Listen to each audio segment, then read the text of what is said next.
Guess who got brands talking? Brandlife.co.za.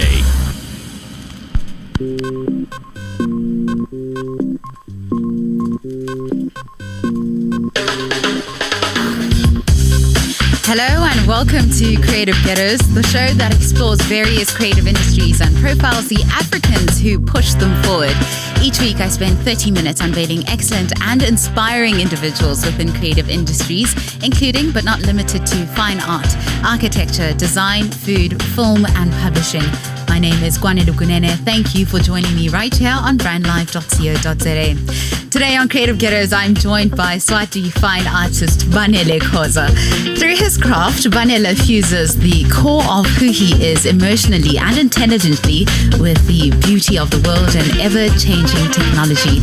He has exhibited his work in some of the best galleries in South Africa and also been featured in magazines such as Between 10 and 5, Harper's Bazaar and House and Leisure. Banele, welcome to Creative Ghettos. Oh my, thank you so much, Kwanele. What a great introduction. I really appreciate it. Oh no, it's you know what, it's because it's true. And I think when your career pays testament to an introduction, it's the best and most honest way of putting things together. Yes. Okay, so I'm going to ask you, tell me just a little bit about your upbringing in Swaziland and also how you think you've changed from who you were then to who you are right now. Growing up in Swaziland, actually, I feel like I grew up among so many people. I felt like I was just my own, and I've managed to continue and holding on to that that innocence, that humility that I was raised in. Yeah. And so what I've Okay, so I'm just gonna go. Yeah, no, it's okay. You cannot be nervous. So intimidating.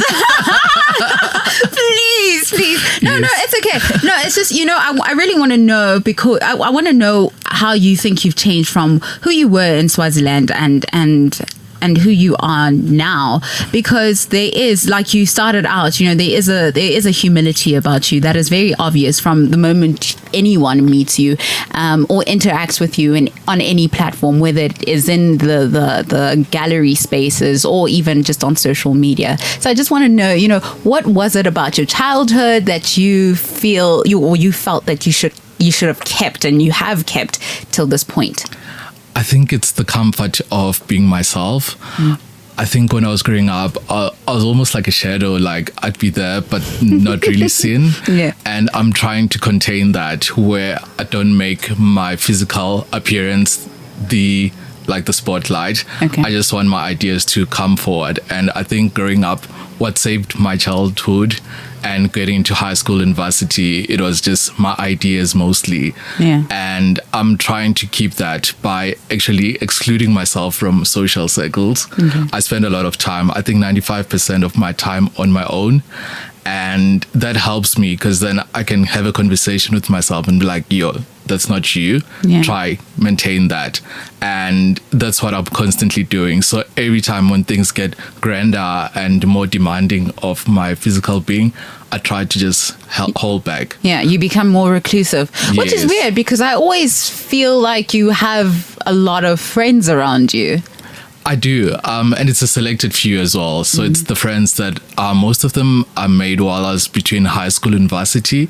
So I'm trying to contain that as well, because then they keep me humble. They don't care about what I do. I'll tell them oh, this is what's happening. They're like, oh, okay, and then we move on. Yeah. It's like that initial bit of excitement, and then you move on with your life. Yes, and also for them it doesn't register. It's like, oh, Banele is doing great things, but well, we're just dealing with you as a friend. And I like that. And I've also gathered more friends through the art circle, and it's nice to be with them because they can recognize, and then they almost help me drift forward. But also just having that separation between the industry and myself, I think it keeps my ideas fresh, and also I still remain me. But what is it about being alone that you enjoy?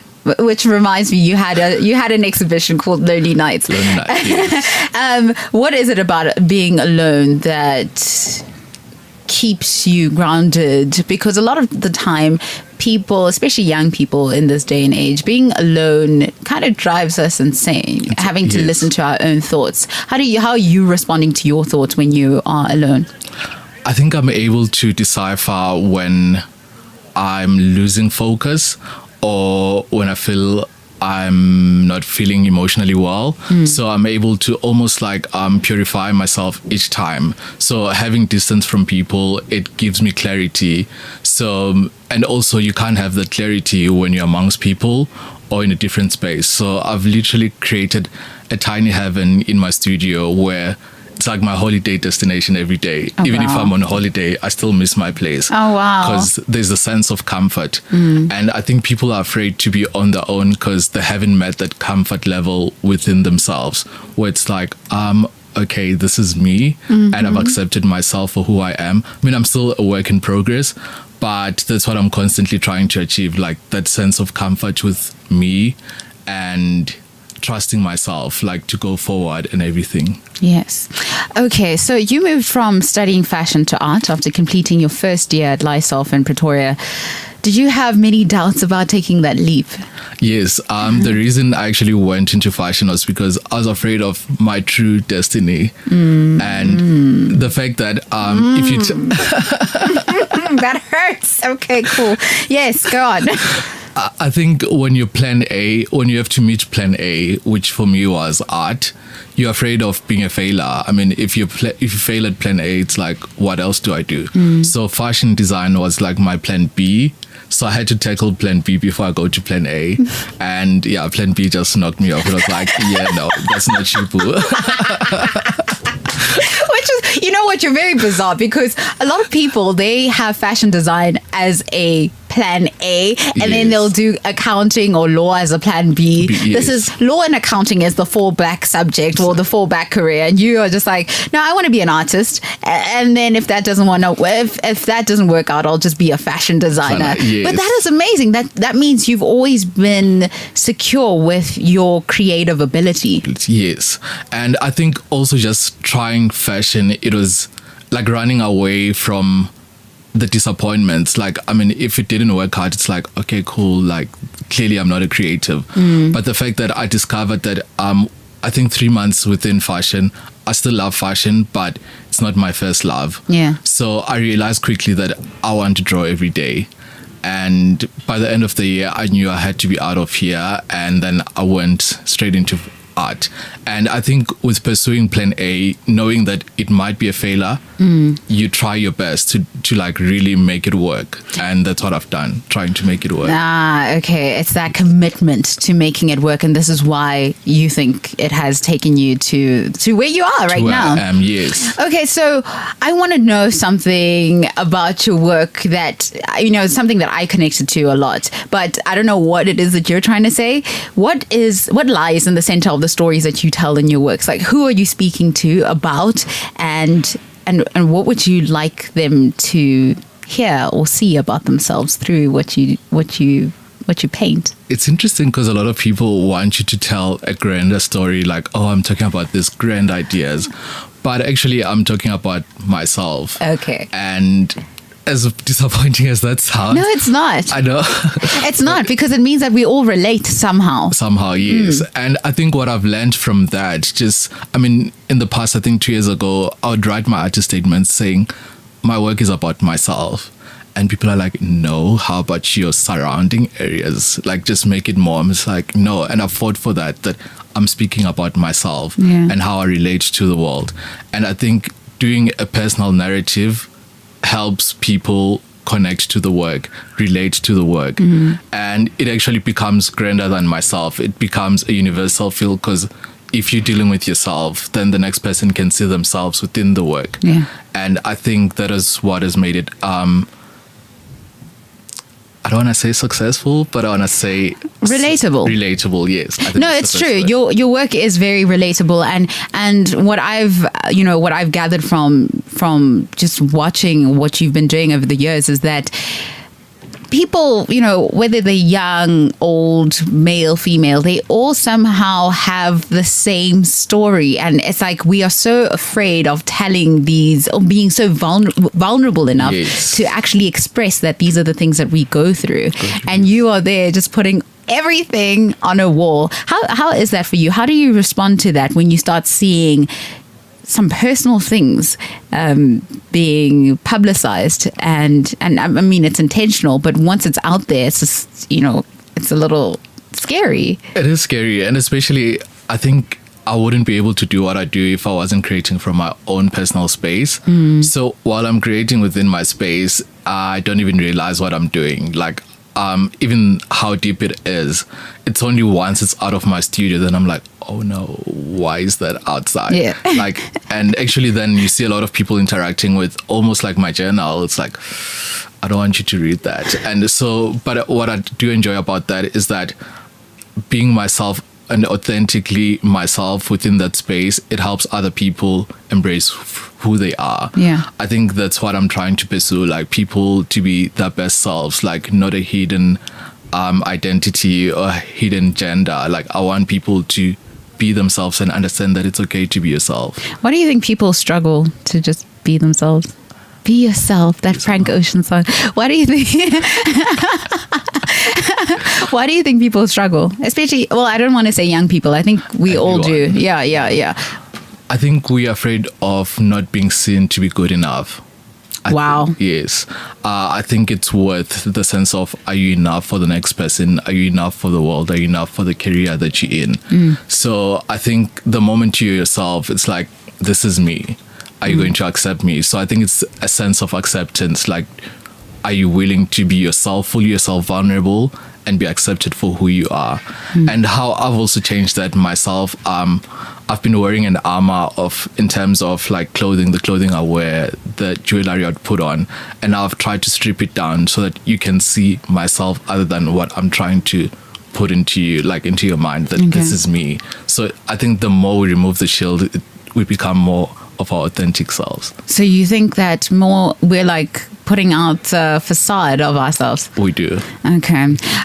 So you have this very gentle way of being. Do you think this has a lot to do with your choice of colors and even the method you choose to paint in? Do you think there's a relation between your gentle nature and your choice of colors? And I feel like crying right now because of the way you're looking at me and talking to me. And it's the gentle self. Okay, because I'm just like, did I say something wrong? No. Everything is good. Yes, everything is good. I think it is starting from just being myself. I think I've realized that I'm a quiet soul. I like being in the background more than being at the forefront. So even the colors that I choose, it's like mute pastel colors. I think those allow you to come in and see whatever is on the surface, unlike a bright and almost, I don't know how you can say it, but more of something that attracts your attention. I feel like strong colors attract people from coming closer. So I think the softer it is, the more people want to engage. And I think even myself, being a quiet person, some people choose to engage and some choose not to. So I think some of the works that I do, it's, if you miss it, it's okay. It wasn't for you. It wasn't your message. Wow. Yeah. You are absolutely insane. I'm telling you, you are so connected to just yourself and to the world. And I, you know what, like I just look up to you in so many ways. Banele, we're going to take a short break right now. I'll have more with Banele Khoza after this short break. You're listening to brandlive.co.za, an industry first in the world of internet radio. Not only are we an internet radio station, we are an internet radio platform for your brand. So why not expose your brand to potentially thousands of listeners and improve your customer relationships and brand equity with podcasts and live broadcasts? Be sure to check brandlive.co.za for more information. brandlive.co.za, harnessing the power of internet radio. You're listening to brandlive.co.za.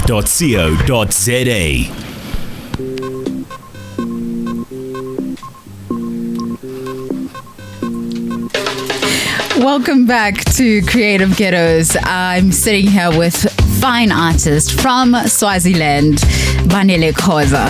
Banele, I want to get into how you started to learn to treat what you do as both a creative and business channel, as opposed to being fully consumed by the creative aspect of things. I think going into the Fashion Institute, and also I think when I was 12 years old, I've always or had imagined a brand, and that brand was BKHZ, like from Holla. And I copied it from my brother. No. But his was different. It was SKHZ. I was like, I like that. What is his name? Sanele. No, Spoo.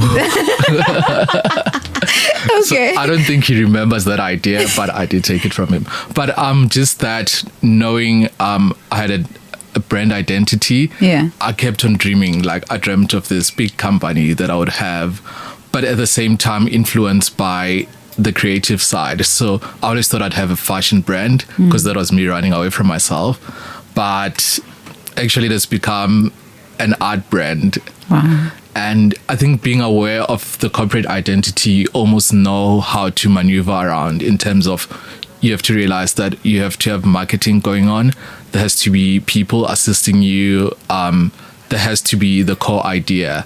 And I'm constantly nourishing the core idea whilst also running the other aspects of my work. Okay, and so you have other people who are assisting you with many other things. Yes, I don't think Banele Khoza would survive without the other people that are around me. Like it's a whole community. How did you draw these people in?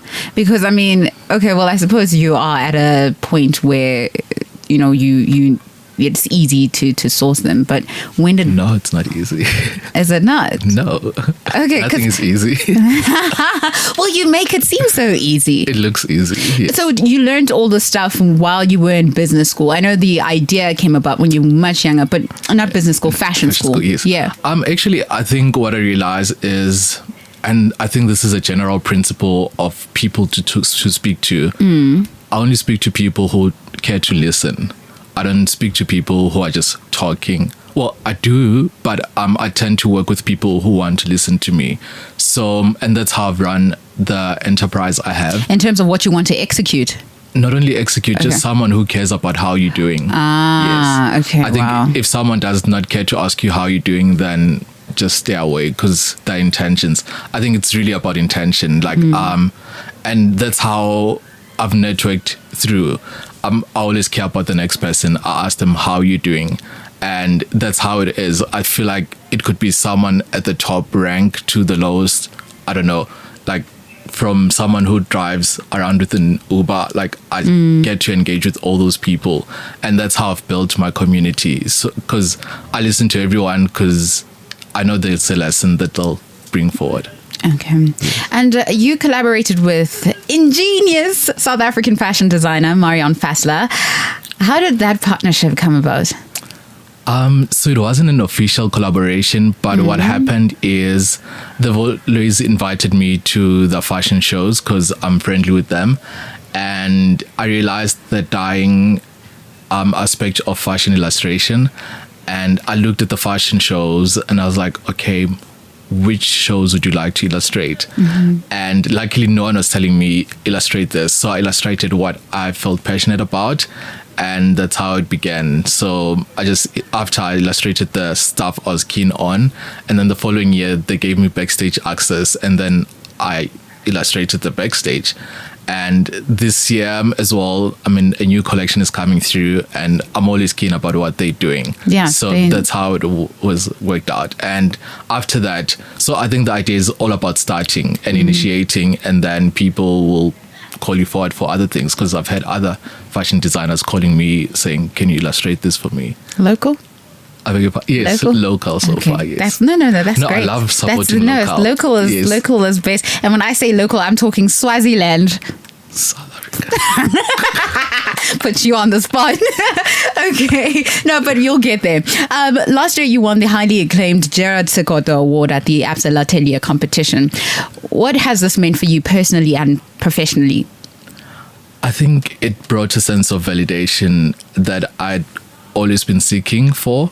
And in regards to like, you create what you create and not know if it's worth like the effort. But I think with everything that has come through, including the award, it has affirmed that what you're doing, like, as silly as it looks in the studio, but it's actually something. It is something concrete, and it's now taking me to my dreams. Like, I'd always dreamed of living and working in Paris, and now I've got 3 months, which is starting next month. Hey, Like, now I thought it was 6 months. Oh, 3 months. It is 3 months. That is yes. amazing. Yes, that is it's incredible. insane. Congratulations for that. Thank you so much. Hey, appreciate So it. you've gone from fashion to art, and then collaborated with fashion through visual art, and now you've dipped your hand in that interior design jar. Yes. How did you find yourself in the interior design space? I realized that I actually have a space as well, but I would like to, I mean, everyone wants you to start going and cracking instantly, but for me, I take it as an art process.